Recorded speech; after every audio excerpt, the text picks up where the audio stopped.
ಎಲ್ಲ ನಮ್ಮ ರೈತ ಬಾಂಧವರಿಗೆ ತಿಳಿಸೋದೇನಪ್ಪ ಅಂದ್ರೆ ಈಗ ಹೊಲದಾಗ ಹಕ್ಕಿ ಬೀಳ್ತಿರ್ತಾವಲ್ಲ ರೀ, ನವಿಲ, ಬೆಳಕ್ಕಿ ಮತ್ತು ಗುಬ್ಬಿ, ಕೊರಗಂಚ ಅಂತ ಬೀಳ್ತಿರ್ತಾವೆ.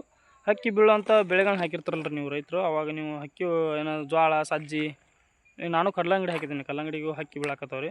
ಏನಪ್ಪ ಅಂದ್ರೆ ಇವು ನವಿಲು ಬೀಳ್ತಾವೆ ಹಣ್ಣು ತಿನ್ನೋಕೆ, ಮತ್ತು ಬೆಳಕಿನೂ ಬೀಳ್ತಾವೆ. ಆ ಹೊತ್ತಿನಾಗ ಏನರ ನಾವು ಹಕ್ಕಿ ಹೊಡ್ಯಾಕೆ ಅವರು ತಾಟ್ ತೊಗೊಂಡಿರ್ತಾರೆ, ಒಬ್ಬರು ಎಲೆಕ್ಟ್ರಿಕಲ್ ಟೇಪ್ ಹಚ್ಚಿರ್ತಾರೆ, ಮತ್ತು ಅವರು ಧ್ವನಿ ಸೌಂಡ್ ಮಾಡ್ತಾರೆ ಬಾಯಲ್ಲಿ, ತಮ್ಮ ಸ್ವಂತದ್ದು ಬಾಯಲ್ಲಿ ಸೌಂಡ್ ಮಾಡಿ, ಧ್ವನಿ ಸೌಂಡ್ ಮಾಡಿ ಏನೋ ಒಂದು ಥರ ಹಕ್ಕಿ ಓಡಿಸ್ತಿರ್ತಾರೆ. ಒಂದು ವೇಳೆ ಏನೂ ತರಲಾರ ಮರ್ತು ಬಂದಿದ್ದೆವಪ್ಪ ಅಂದ್ರೆ ಸೌಂಡ್ ಮಾಡಿ ಬಾಯಲ್ಲಿ ಸೌಂಡ್ ಮಾಡಿ ಏನಾಗತ್ತೆ ರೀ, ಧ್ವನಿ ಎಲ್ಲ ಒಡೆದು ಹೋಗ್ಬಿಡ್ತಾ, ಅಥವಾ ಸೌಂಡ್ ಭಾಳತನ ಮಾಡೋದಾಗಲ್ಲ. ಭಾಳ ಅಂದ್ರೆ ಒಂದು ಅರ್ಧ ತಾಸು ಮಾಡೀವಿ, 1 ತಾಸು ಮಾಡೀವಿ, ಭಾಳತನ ಮಾಡೋದಾಗಲ್ಲ. ಹೀಗಾಗಿ ಒಂದು ಒಳ್ಳೆಯ ಉಪಾಯ ಏನಪ್ಪ ಅಂದ್ರೆ, ತ್ಯಾಜ್ಯ ವಸ್ತುಗಳು ರೋಡ್ನಲ್ಲಿ ಬಿದ್ದಿರುತ್ತಲ್ಲ, ಕುಡಿದು ಬಿಸಾಕಿದಂಥ ನೀರಿನ ಬಾಟ್ಲಿ, 2 ಲೀಟ್ರ್ ನೀರಿನ ಬಾಟ್ಲಿ ಅಥವಾ 1 ಲೀಟ್ರ್ ನೀರಿನ ಬಾಟ್ಲಿ ಯಾವ್ದು ತೊಗೊರಿ, ಅದ್ರಾಗ ಒಂದು 8 ಹಳ್ಳ ಹಾಕಿರಿ.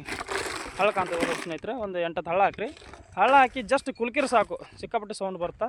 ನೀವು ಬೇಕಾರೆ ಟ್ರೈ ಮಾಡಿ ನೋಡಿರಿ, ಒಳ್ಳೆ ರಿಸಲ್ಟ್ ಬರ್ತಾ. ಹಕ್ಕಿನೂ ಓಡಿ ಹಾಕವು, ಎಲ್ಲ ಥರ ಉಪಯೋಗ ಐತಿ. ನಿಮ್ಮ ಧ್ವನಿ ನೋವು ಏನಾಗಲ್ಲ, ಭಾಳ ಕೈ ನೋವು ಬರ್ತೈತಿ. ಕೈ ನೋವು ಅನ್ನೋಕೇನೋ ಕೈ ಆಗುತ್ತೆ ಅದಕ್ಕೆ.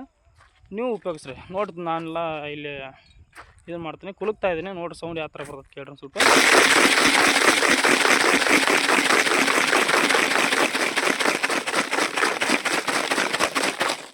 ಚೆನ್ನಾಗಿ ಬರ್ತದಲ್ರಿ, ಹಕ್ಕಿನ ಓಡೋಕ್ಕವು, ಬೇಕಾದ್ರೆ ಉಪಯೋಗಿಸಿ ನೋಡಿರಿ ನೀವು.